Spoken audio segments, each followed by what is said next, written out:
Hi, this is Matt with AppliancePartsPros.com. Today we'll be showing you how to repair your appliance.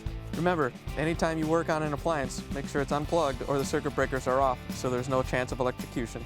In this video we're going to show you how to change out the LG Refrigerator Defrost Sensor. It's going to be a very easy repair and should only take a few minutes to show you how to do it. If you already have one of these, great. If not, you can click on the link below or get it at AppliancePartsPros.com. When you open up the package, you're going to get the new defrost sensor. The defrost sensor is what tells the main control board what temperature the freezer section is during the defrost cycle. It also has a safety fuse on it. If either one of those fail, your defrost cycle won't work, causing the evaporator in the freezer to ice up, which causes the fresh food section to get warm. In order to change the part, we have to open up the freezer door. Now that we have the door open, we can remove the bin that holds all the food. You want to lift up on the back so these tabs come out. Once you have it angled up, then you can pull it backwards a little bit and lift it out. You may have to open up the door a little bit.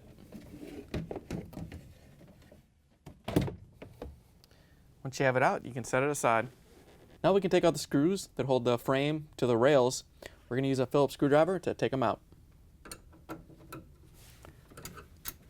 Once we have this side out, we can go do the one on the other side. Now that we have both screws out, we can lift the assembly off the rails. In order to get the door assembly off, you're going to have to lift up so these front two tabs come off the bracket.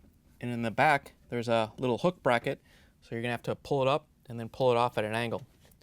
Once you have it off, you want to carefully set it aside so it doesn't get scratched or damaged.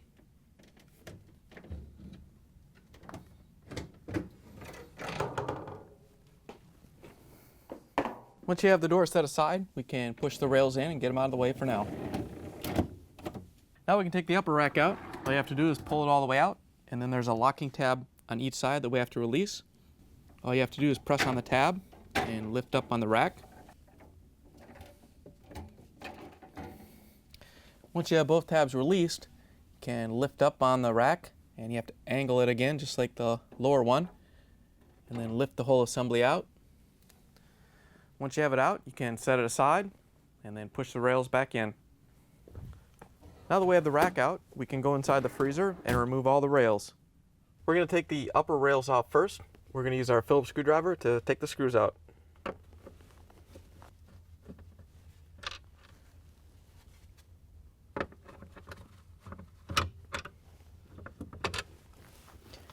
Once you have the screws out, you can pull the front of the rail away from the liner and then pull the back two tabs out of the liner and pull it out of the freezer.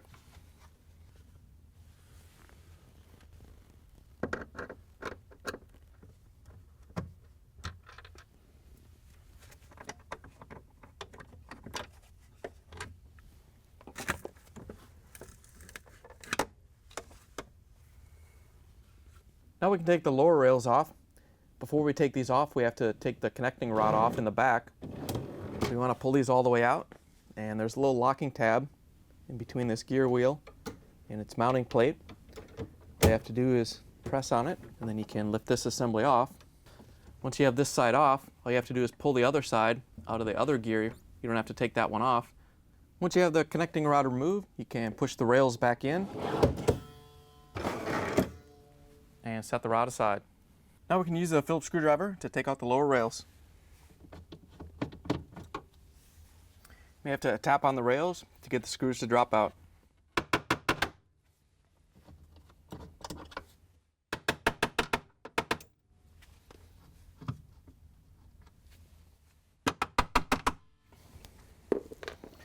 Once you have all three screws out, we can lift the rail out and pull it out of the freezer. Once we have this side out, we can go do the one on the other side.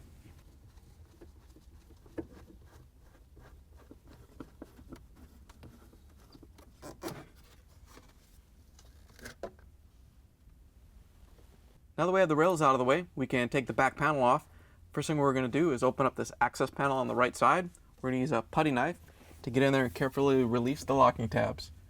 To release them, you just want to stick the putty knife carefully in and flex it. Once you have the bottom released, we can go up and do the top.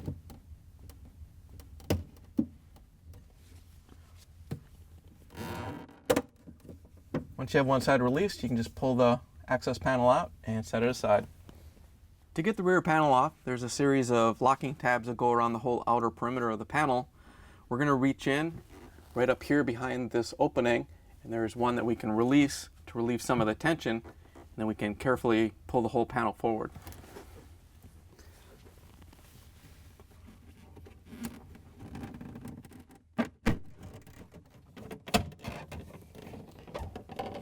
Once you have all the locking tabs released, you want to carefully lower the panel down, don't let it drop. We have to reach up and disconnect those two wiring harnesses that connect to the back wall. Both wiring harnesses have a locking tab that you have to push to release so you can pull them out. And remember, the white one is on the top and the red one's on the bottom.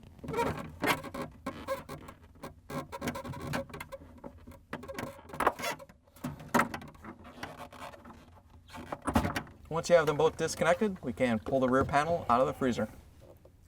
Now that we have the back panel out, we have access to the defrost sensor. It's located over here on the right side of the evaporator. You want to be careful when you're taking this out. You don't want to damage the evaporator coils or the fins. If you put a hole in it, the freon will get out and you'll have to have it fixed. In order to get the defrost sensor out, we're going to have to cut the zip ties that hold it to the evaporator. You just want to reach in and carefully cut them off.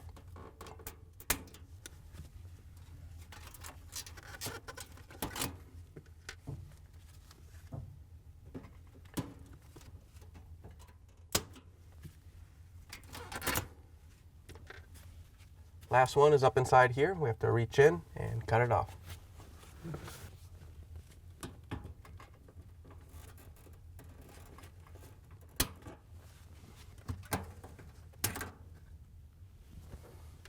Once you have all the zip ties cut, we can take the defrost sensor out. We're going to take the thermistor out down here first. And then we can pull the fuse out from above.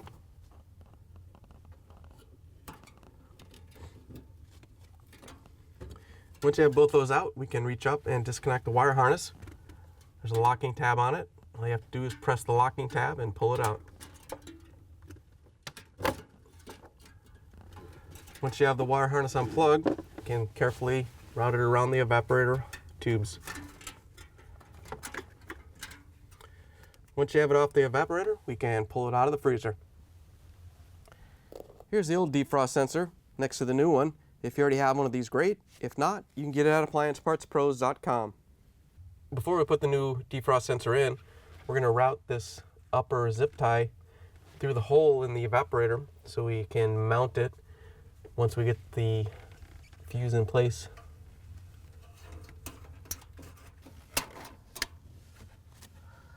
Once you have it through the hole in the bracket, you want to push it up and get it in line so we can get ready to lock it down. Once you have it in place, we can put the defrost sensor into the freezer. First thing we're going to do is carefully run the wiring harness up behind the copper line and plug it in. There's a locking tab, so it's only one way it can go. Make sure you push it all the way in so it locks in. Once you have it in place, then we can route the wiring down and around the side of the evaporator.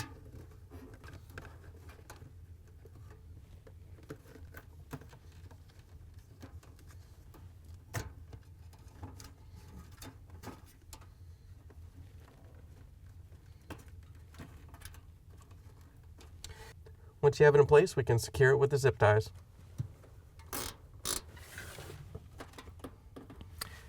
Once you have the zip tie tightened down, we can cut off the excess.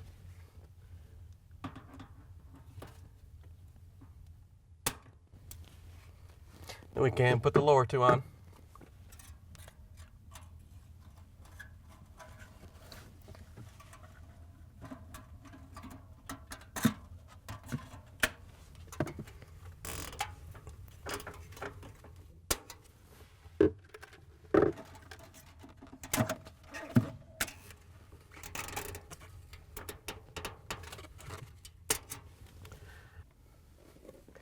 Now we can put the back panel into the freezer. Remember, as we lift it up, we want to make sure that these three tabs go into the slots in the back wall. Before you lift the panel into place, you want to make sure you grab the two wiring harnesses We have to plug those in before we lift the panel totally up into place and snap it in.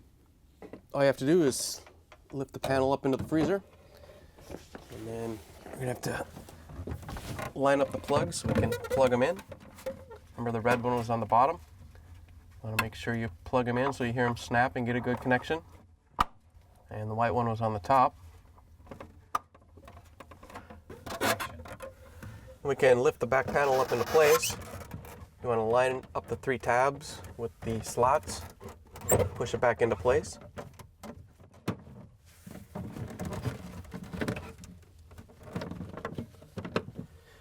Once you have the 3 tabs in the bottom, we can carefully go around and push all the locking tabs in all the way around.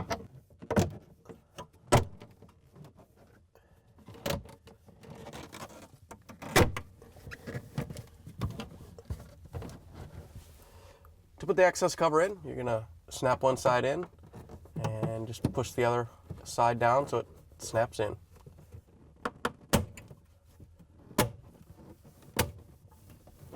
Now that we have the excess cover installed, we can put the rails back into the freezer. All you have to do is slide it back, and you want to line up the 2 tabs with the opening in the liner and lock it into place. Then you can push it against the wall of the freezer, and we can use our Phillips screwdriver to put the screws back in.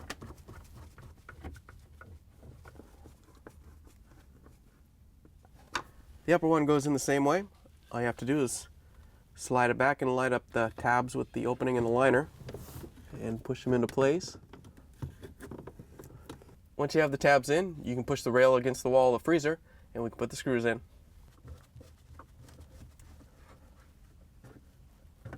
Now we can do the rails on the other side. The ones on the right side go in the same way as the left side. All you have to do is line up the tabs into the liner, push them up against the wall, and put the screws in.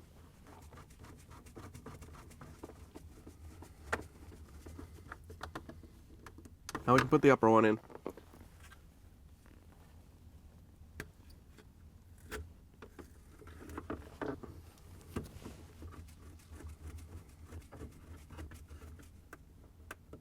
Now we can put the sport rod back in. First thing we're going to do is pull out the lower rails all the way. And then we're going to put the square end in onto this gear. Once you have it lined up, you can just push it in. On this end, we're going to lock it into the bracket. You want to take a small screwdriver and spin the locking tab so that the ears are at 9 and 3 o'clock. Once you have them lined up, we can lower it down and snap it into place. Once you have it snapped in place, the rails should move in and out together, and then we can put the door on. In order to put the door on, all you have to do is line up the tabs on the door rails with the openings in the freezer rails, and then you can lower it down and snap it into place.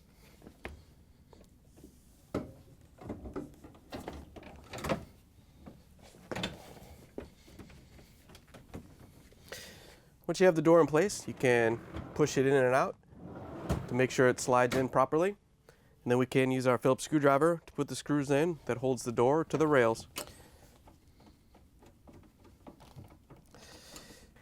Now that we have the door secure to the rails, we can pull the upper rails out so we can put the upper basket in.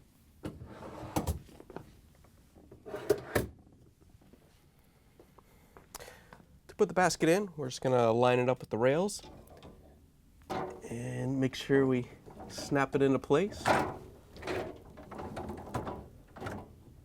Once you have the rear in, then we can just lower it down and lock the 2 front tabs in. Once you have the upper basket secure, you can push it all the way back in. In order to get the big lower basket in, we're going to open up the door all the way and angle it out to give us as much room as possible. To get the big basket in, we're going to feed the back up through each side, then lower it down and get the front underneath these tabs. And then we can lower the back down and make sure that these tabs in the back snap into place. Once you have the lower basket secure in place, you can close the freezer door, plug the refrigerator back in, and make sure it starts to cool. Thanks for joining us for another successful repair brought to you by AppliancePartsPros.com. Check out our other repair videos on our site, Facebook, and YouTube.